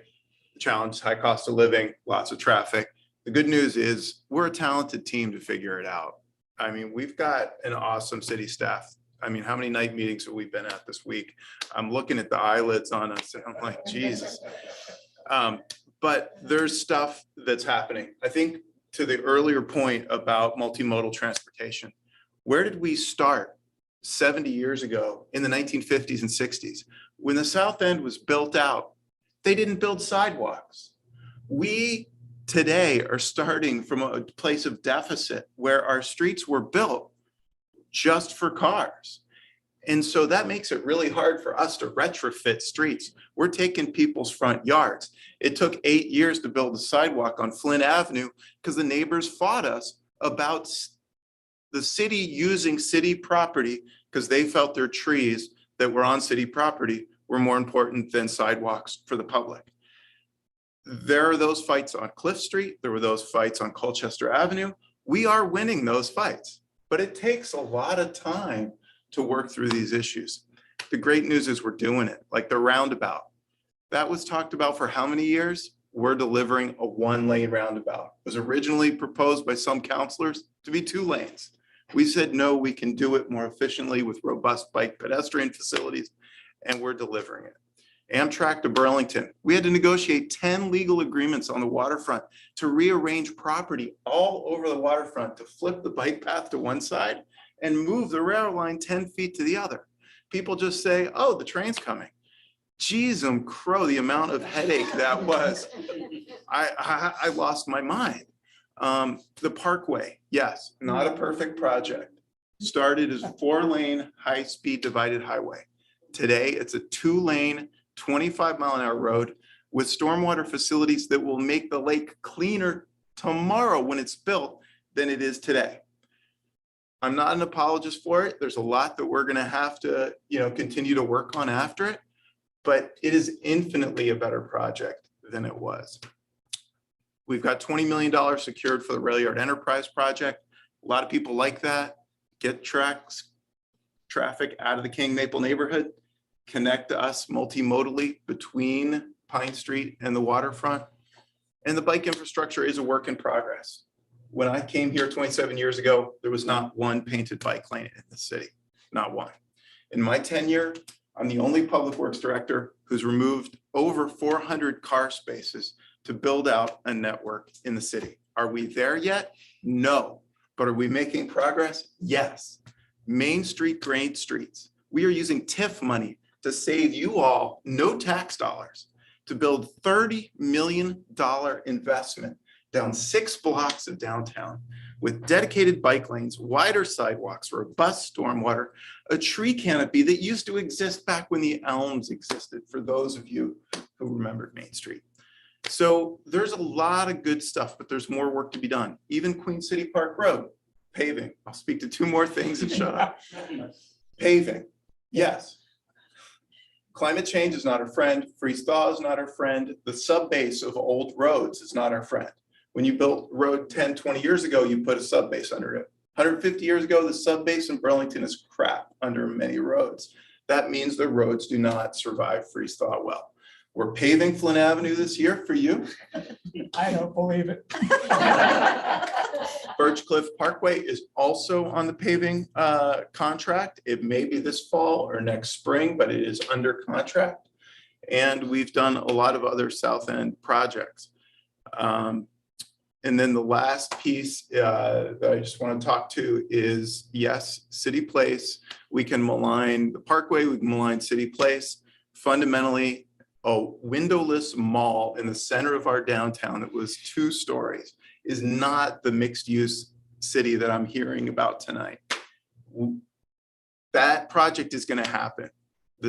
How it happens, when it happens, the city has supported that project, and it damn well better happen soon, because I want to happen, but it will. The economics of housing that we're talking about, there's too much demand for good housing. So I'm really excited to live in this community. I feel very lucky to work in this community for you all. And I think together, we're saying we love this place. It's going to be even better when we're done. So let's keep going. Okay, can I I'm going to let both of you ask questions, and anybody who's online, but just to respond to Khalil Zaloom, who was on earlier and saying that his 6 and 10-year-old, it's not safe for them to bike in the South End. How do we respond to that? How can you respond to that? Sure. We've invested $16 million in overhauling the waterfront bike path. There's going to be an additional 2 miles of shared use path that don't exist today as part of the Champlain Parkway. We are building out a network of bike lanes that is far beyond anything that has been talked about before. This year alone, we've got dedicated bike lanes, dedicated and protected bike lanes going in on North Champlain Street. We've got a shared use path getting built on Mansfield Avenue, again, off-road. And University Place, we're removing all the parking on University Place to accommodate bike lanes in both directions. We are moving. Are we there yet? No. And I know I've got a lot more work to do, but we're moving the needle. Indeed. So can people online hear me? If I can just sit here and talk, I'll talk loudly. So I guess that my reaction to that, I think it's great, all of the work that the city is doing, but it feels to me as though there's a lack of coordination somewhere that is allowing the city to change zoning to bring a 1,500 seat concert venue in an area that doesn't yet have sidewalks and adequate bike lanes and adequate roads to support that.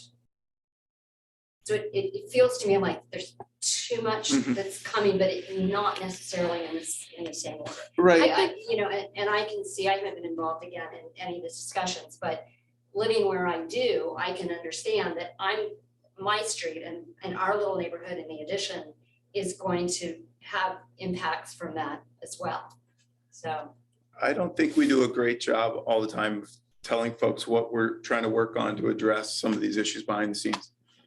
The city is applying for grants. We've finished scoping for a bike pedestrian path on Queen City Park Road. We know this is an issue. We know it's a priority. We've finished the scoping, which is the planning. We are applying for a grant this round. We are going to get that project one way or another done. And we have made all buses in this county free for a year. We've never had free transit before. Like, we are investing a massive amount of effort financially into sustainable transportation. Amtrak to Burlington, $100 million. We damn well better get on that train. The amount of people who live in this town with the amount of sustainable transportation dollars invested, I challenge other people to find another community that does it. We got to do more. We're not there yet, but we're investing massively. The bond, $23.8 million bond that the voters did approve town meeting day includes money for bridge repair for Queen City Park Road. We know that bridge needs help. We know there was a crash there. And I've written to my team already that we need to put pylons up if the ones got taken down, and we will be fixing that bridge. I'm going to let you go, and then I guess that was the messaging that I was looking for. What's going to happen with that bridge when we're looking at 200 cars a night going over that one-lane bridge. And then also, I've noticed going on Queen City Parkway, there's an item, and I'm not sure if I understand, it's called edging, where you paint on the road, and it's called the edge, where bikes and pedestrians share a road with the cars. I've seen that on Queen City Parkway, and I was kind of surprised because there's like, there's buses and trucks and a curvy road, and it's like this edge where the cars and the bikes are right next to each other, and they're not separated. That's a short-term strategy. Back in the 60s and 50s, what do? We built roads without it. What are we doing short-term? We're fixing the street. We put a new subbase under it, and we striped for the short term some space for bikes and peds while we work on the grant to build you a real shared use path off the road. So that will go all the way up Queen City Parkway and intersect with Home? Yes. Super. Megan, you've been trying to speak. Oh, I was just going to speak to the question about the coordination of these types of roadway improvements and the zoning change. And I will say that a big part of the consideration of looking at the zoning in the area where higher ground is proposing to go was actually the anticipation that the parkway would be built, which would provide a different transportation route for people accessing that facility. So that was done at a time when we thought that the parkway was much more imminent, but also through our permitting process. One of the things that we require as part of an application is for those transportation plans to be submitted and vetted in terms of how traffic will be managed in the future, given the infrastructure that we have now. Now, we said we were going to go to 8:45. It is now 8:45. I'm willing to certainly keep going if everybody is willing to stay. But just want consent from everyone before we go past our stop time. You don't agree, you can leave. You can leave. If anybody wants to stay and keep asking questions and keep answering questions, you may. Terry? I just have one question about the parkway. Thank you for coming. Yeah, Thanks, Paul. Good night. I just have one question about the parkway. Well, I mean, I have a lot of feelings about the parkway. We're bringing a lot of cars onto Pine Street, which already is incredibly congested. I imagine that congestion is just going to increase. I think I saw cities numbers where the load will also increase. I guess I'm why are we doing this? I mean, I don't understand the need for the parkway. I know that we have it in plan, but it doesn't seem to make a lot of sense given our kind of emphasis on different modes of transportation. Yeah, there are a number of reasons how we got to today, and we can certainly, Terry, talk offline. I will say shortly, this project was originally conceived in the 1960s as part of the circumferential highway. This is a very different project than what that was. The state feds, and I can share the paperwork with you, say that the city is on the hook for repaying over $40 million of project costs incurred to date with what's been built to date, which is basically south of Home Avenue, and a lot of planning for a lot of money that we would have to pay that back. That said, there are many benefits to this project. We clearly want to get the truck traffic off of Home and Flynn for those neighborhoods that are having the tank farm trucks go through their neighborhood. Champlain Parkway will reduce traffic in front of Champlain Elementary School. Once all the South End projects are done, including the Rail Yard Enterprise project and the roundabout, there's going to be less traffic in King and Maple than there is today. Is this a perfect project? No. And I've said every time it's not a perfect project, but it's a good project and it has a number of good attributes. We can talk. Trina online. Hi, thanks everybody. I just wanted to speak very briefly to the point that folks raised a long time ago in the meeting about concerns about noise from higher ground. And I just want to share a little bit about my experience and then ask a question.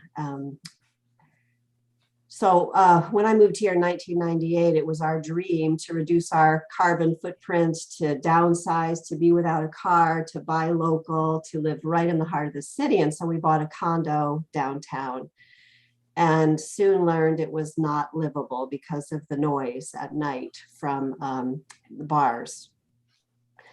But what I wanted to share is that it's more than just the existence of those places. There's another component to this. The problem was also that City Council was granting exemptions to the noise ordinance. Burlington has a quite strong and resident-friendly noise ordinance, but it kept granting exemptions.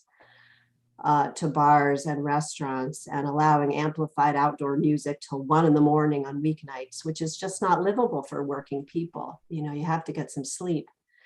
So my point is that it's not just the presence of higher ground. The question I have is what does City Council intend to do about enforcing the noise ordinance or not, or about granting exemptions to allow that venue to, you know, be out of compliance with the noise ordinance. Because unfortunately, it became unlivable downtown, and we were told at that time, it's just tough. You know, you're going to have to go get a housing in a residential neighborhood, which is exactly what we did. Ended up in the South End, and now I wonder what will happen here. So that, I guess, is my question for maybe Joan. Maybe you could speak to that. What's the current thinking? Because I've been out of touch for a while. I don't know what City Council's doing with regard to exemptions to the noise ordinance for entertainment permits. Thanks so much. Joan, you want to take that on? Sure. Put my hand down here. So I was the only no vote on changing the zoning to allow higher ground to go in there. And the reason for my no vote is maybe, you know, not exactly the reason that the neighbors are unhappy with higher ground, but my thinking was that this isn't, it's not an appropriate location for a regional venue, which is what higher ground is. We want that more downtown, which Trina, you know, you point out that you were finding downtown to be unlivable because of the noise downtown. But this was also brought up by somebody else, you know, what's the process for making sure, you know, there's adequate access and everything to the site. And that is something that is evaluated, I believe, both by the Development Review Board and they had to get an Act 250 permit. So there does have to be an evaluation of that and a conclusion that these infrastructure needs are met. With regards to the noise from higher ground, I have not heard that higher ground intends to have any outdoor entertainment. It's all indoor entertainment. And they plan to build this facility so that the noise is contained within, not only so as not to disturb the neighbors, but for the benefit of the quality of the sound within the venue. They want good sound insulation in the building. I don't think that sound from the building is going to be a problem. I do think that potentially sound from so many people exiting the building at one time, that's where I think that noise can be a problem. And we have never been able to apply the noise ordinance to, for example, people being loud around their cars, cars that are traveling through the neighborhood, maybe with their radios playing loudly. That kind of moving target has never been, the noise ordinance has never been used for something like that. But I'd also note that, you know, the folks at Higher Ground last year operated, they operated the thing, the backside of 505, 405 on Pine Street. They had concerts almost every Friday and Saturday, and some of them as large as what's being planned for this location further south. And it was a huge success and bothered no one. I was surprised. There was a concert that I wanted to hear, couldn't for some reason, rode down the bike path. And even though all of the amplifiers, all of the speakers are facing the bike path from that site, I still couldn't hear that concert when I rode down the bike path. So sound can be a very strange thing. We've had, we had motorboat races on the waterfront that were causing noise problems at Callahan Park. Like, who would guess? And yet we have had also very loud concerts that are, that have been very successful and really haven't been a problem for the neighbors. So I continue to have reservations about having higher ground at that location. But I also have to acknowledge I was the only one. Nobody else saw that as an issue.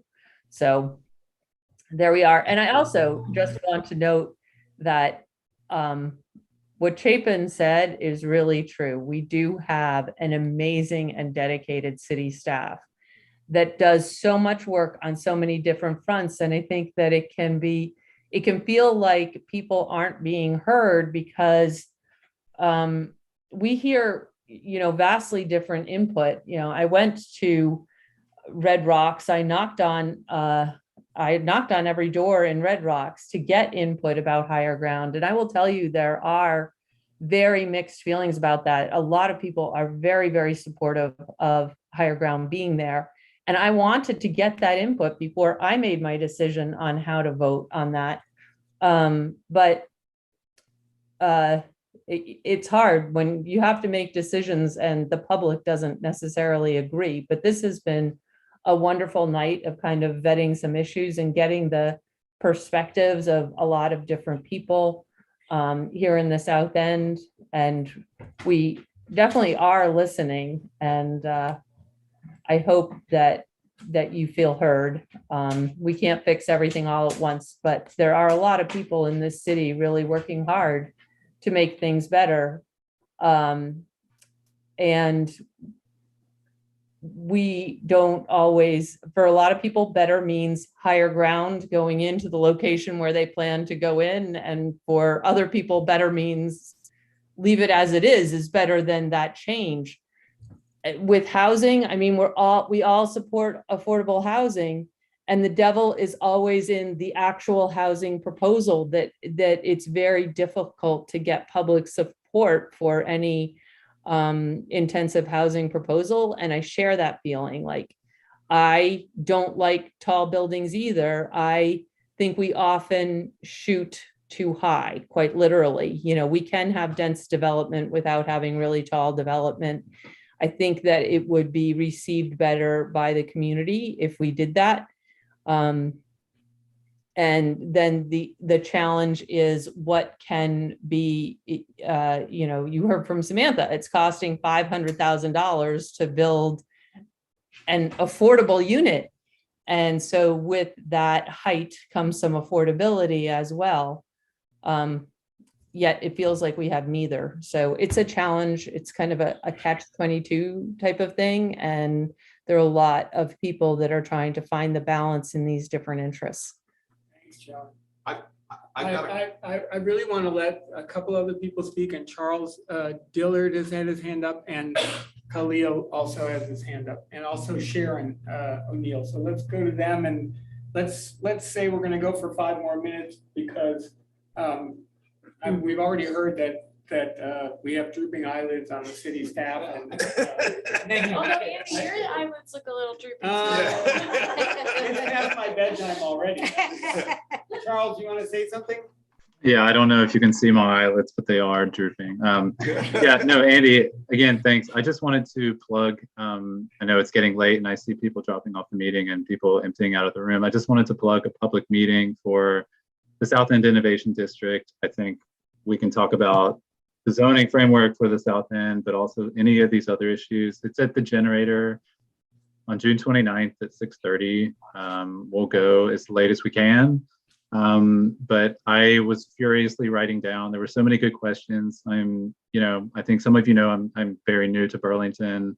It was a stroke of luck that I actually was able to find a place to live in the city.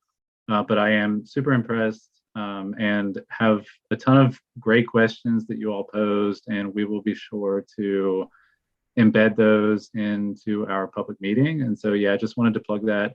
June 29th at Generator at 6:30. There's also going to be a public meeting July 7th virtually for anybody who prefers that or cannot attend that public meeting. So, yep. Thanks again, everybody, and hope to see you soon. Thanks, Charles. Sharon?